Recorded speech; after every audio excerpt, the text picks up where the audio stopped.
We started a bit late. Good evening, everyone. I'm Vinita, Contractor. I'm a holistic nutrition and lifestyle coach. Apologies for the delay. I'm living at a farm right now, and we were having difficulties connecting to the Wi-Fi. So I'm here, and I'm here to talk about myths and facts about plant-based diet.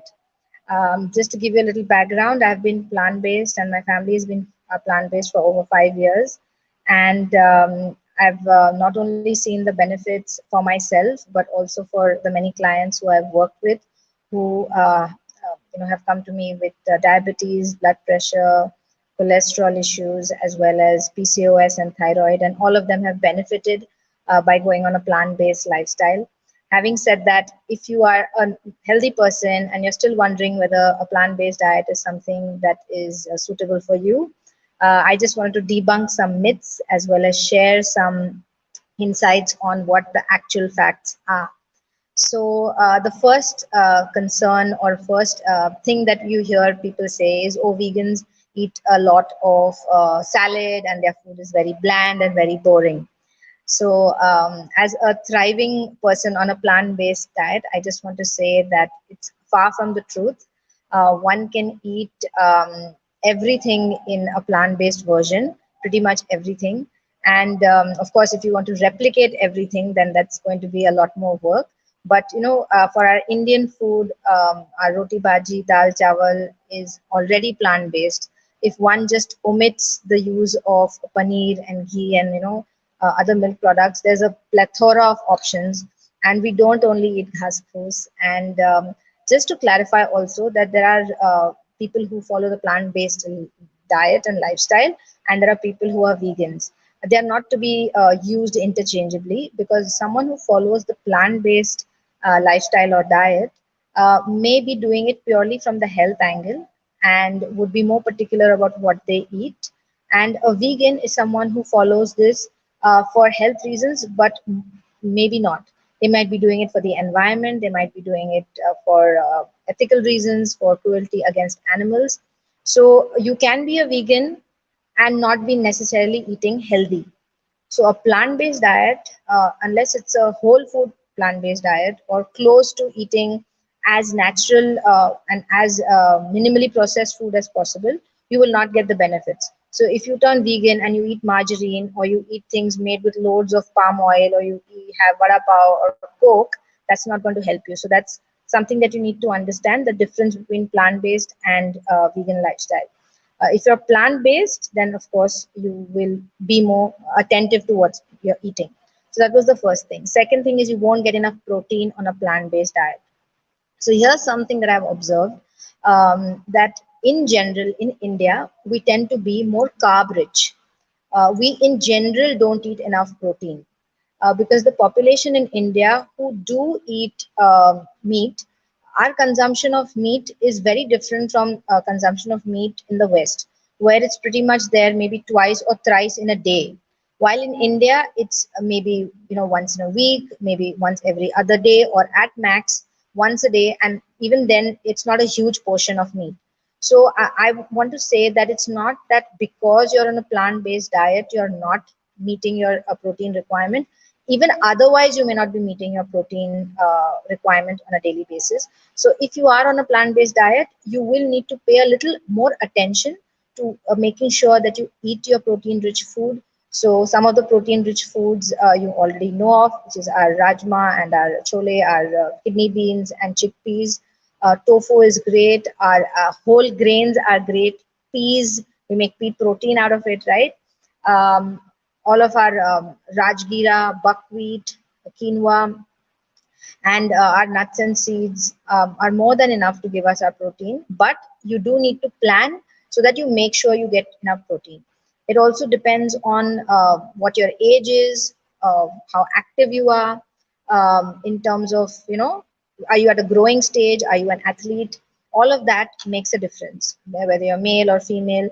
On an average, we need about 45 to 55 grams of protein on a daily basis.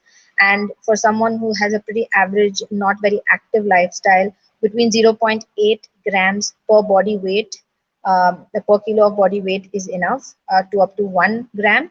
So it's not impossible to hit, but it's not like something you will just manage if you don't take a look at what you eat at every single meal. You will have to plan it properly. But we know today that many athletes are turning to a plant-based diet, and they wouldn't do that if they were not getting their protein in properly. Because athletes and children who are growing are two people who need protein more than most. So it's very much doable. And that brings me to the third myth, which is it's expensive. Being on a plant-based diet or being vegan is expensive.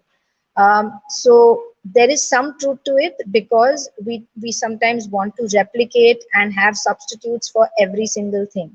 So for example, after giving up, say, milk, if you still want your cheddar cheese and your mozzarella cheese, then it's going to cost, because you are going to then buy a plant-based cheese, which is going to cost you maybe more than artisanal, milk-based cheese. Or if you are looking for, the mock meat in the same texture, and you're having it very often, then that's going to be expensive. But in general, eating clean is always more expensive than eating junk food. So, it's easy to buy a McDonald's meal, it's easy to buy roadside food, it's easy to buy a farsan or, sandwiches and stuff like that at a much lower cost than buying organic, organically grown fresh fruits and vegetables and grains. So I think the comparison is in general between eating healthy and eating not healthy. So eating healthy always costs a bit more, but you have to look at it in totality, because when you eat, when you eat clean, you end up requiring less supplements, you end up getting less diseases, less doctor visits, less blood tests, and I think a higher level of energy, which you can't put a price on. So is there truth to the myth that veganism is expensive? It can be, if you want everything to be substituted, you're not just okay with real good food which is clean. If you try and buy substitutes for everything, it will be expensive. Having said that, eating organic food in general would seem a little more expensive. Again, veganism and organic food do not have to go hand in hand. You could be eating meat and still want to go organic, and it will cost you more. So I hope that helps to answer or debunk that myth. The next myth, which is there, is about veganism and gluten-free and sugar-free foods. So in general, being vegan or being on a plant-based diet does not mean that you have to give up gluten. Many people give up gluten because they have been advised to, because they react to it in some way. They're maybe gluten intolerant to some extent. Some just follow the trend that many people seem to be going gluten free, so let me also go gluten free. And same with sugar. Many people are going off sugar because of realizing that it doesn't really serve you. But does plant-based or vegan equal to sugar-free and gluten-free? No. Sugar is from sugarcane. Gluten is from primarily in our diet through wheat. So wheat and sugar are permissible because they are from plant sources. But whether or not you choose to not consume gluten or not consume sugar is dependent on your level of awareness and your health condition or health status, which might dictate whether you go gluten free or not. So many times, when I've been at a friend's house for dinner or lunch, I've been asked, you can eat rotis, right? Dal is okay, right? So sometimes it almost becomes impossible to even make people understand as to what is veganism or what is being on a plant-based diet. So being on a plant-based diet means not consuming any items coming from an animal. So milk and milk products, meat, fish, eggs, and honey are items that someone on a plant-based diet does not consume. Yeah, I would love to see if there are any questions, any comments coming. And yes, there's a question. There's a common myth around vegan nutrition that it does not provide sufficient protein. Is that true? So I just finished answering this question. you need to plan well to make sure you hit your protein requirements on a vegan diet. And I would say you would have to do it on any diet in India, because most of us, as I said, are more carb heavy. Carbohydrates, which is our rotis and rice, we tend to eat that more than vegetables and dals, etc. Dipesh Sharma, plants or animal, which has more protein? So, animal foods do contain more protein, but our body also needs to expend a lot of energy to process that protein, and they does not have fiber.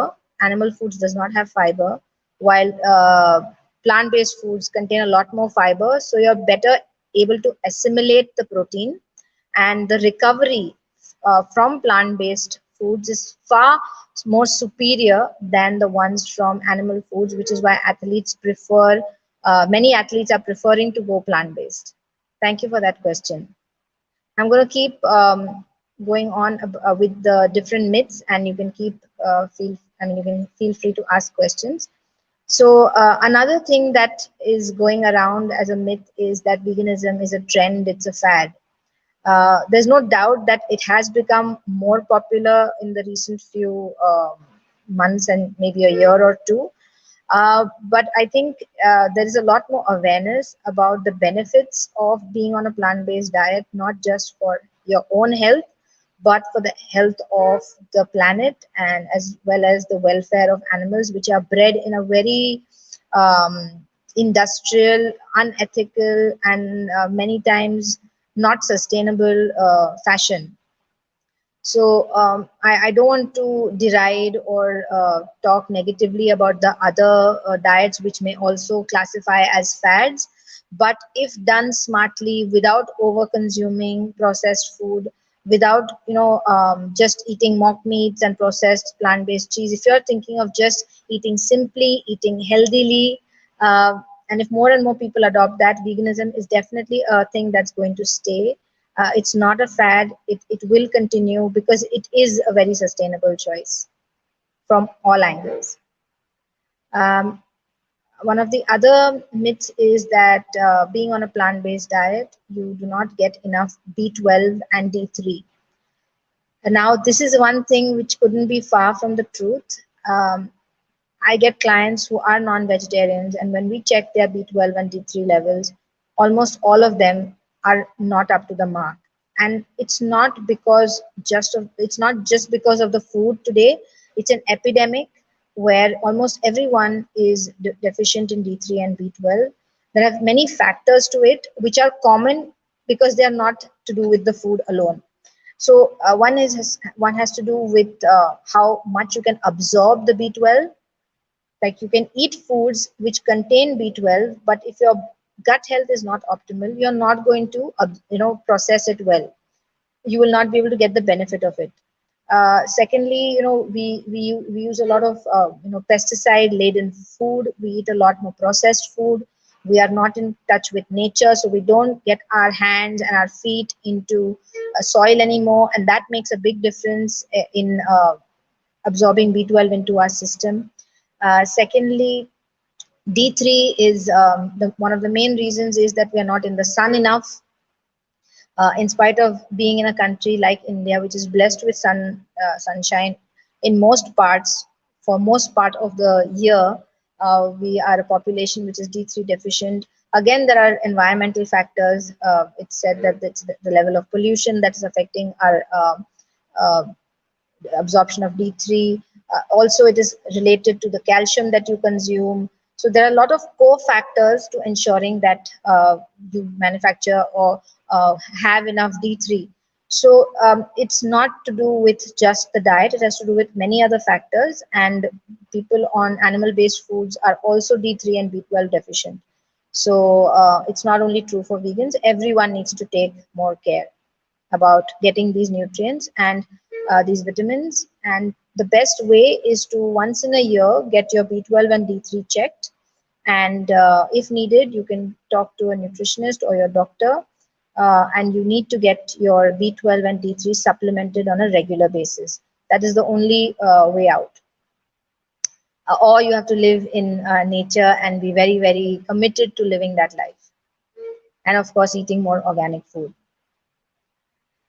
Um, and one of the last things I wanted to talk about is a plant-based diet is one of the few diets which can help you lose weight, reverse diabetes, reverse lifestyle diseases, and stay like that. There are many other diets which also help you lose weight, which also help you reverse diabetes, but they are not easy to sustain over a long period of time.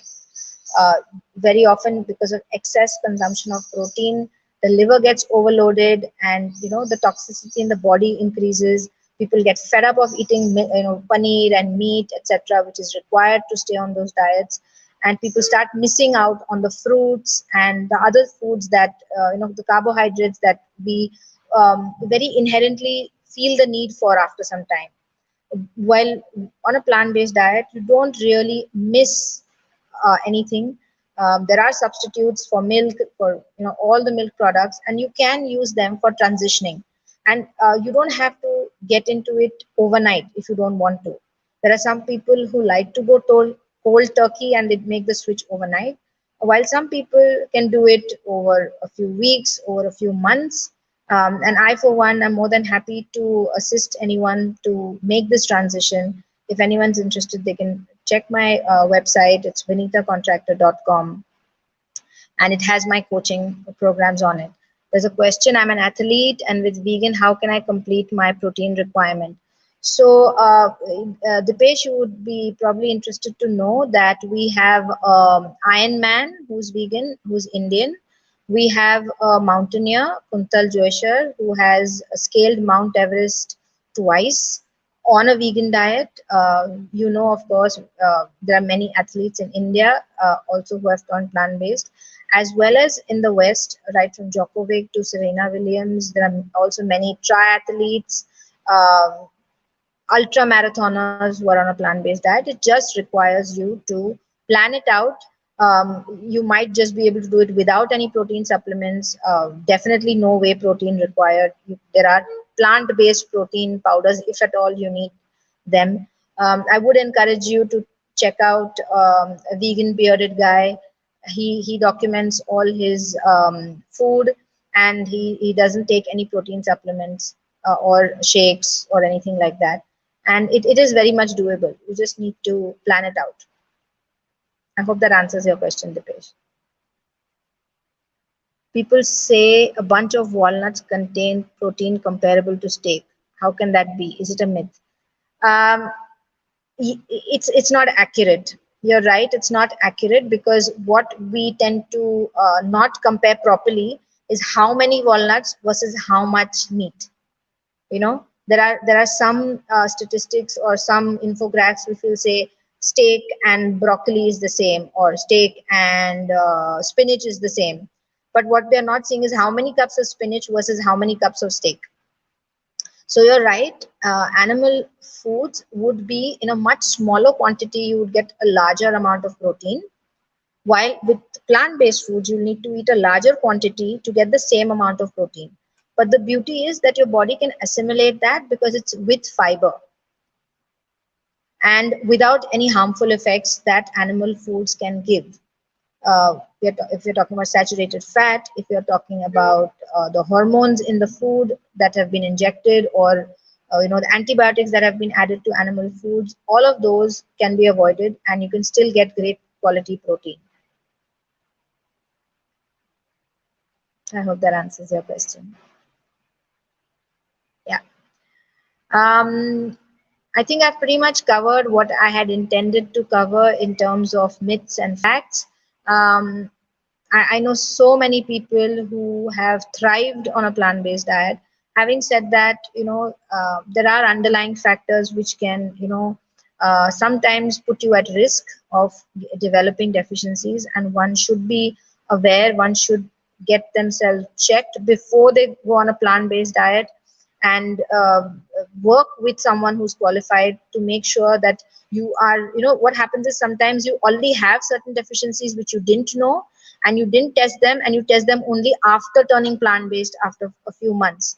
So you're not really comparing apples with apples, so it's very important to check. You're welcome.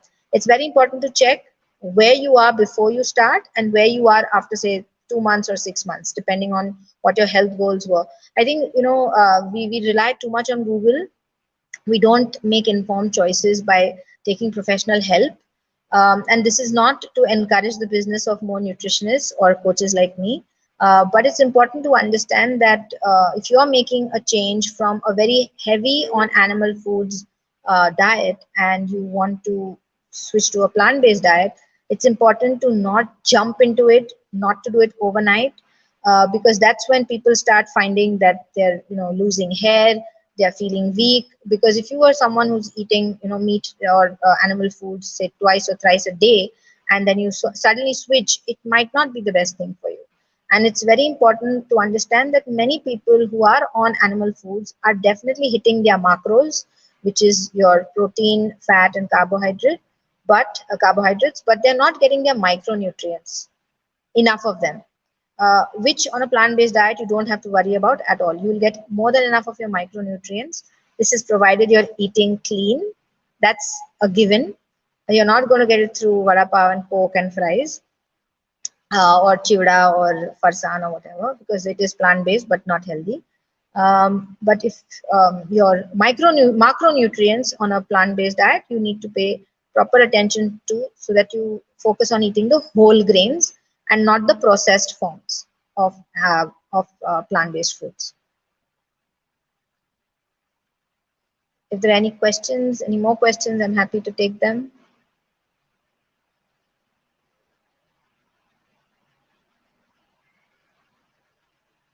All right. So if anyone would like any more details, there are a lot of free resources on my website. It's vinitacontractor.com. Under resources, under videos, you would get a lot of free recipe videos, a lot of informational videos. On my resources page, there are resources on where you can buy a lot of organic food, vegan alternatives.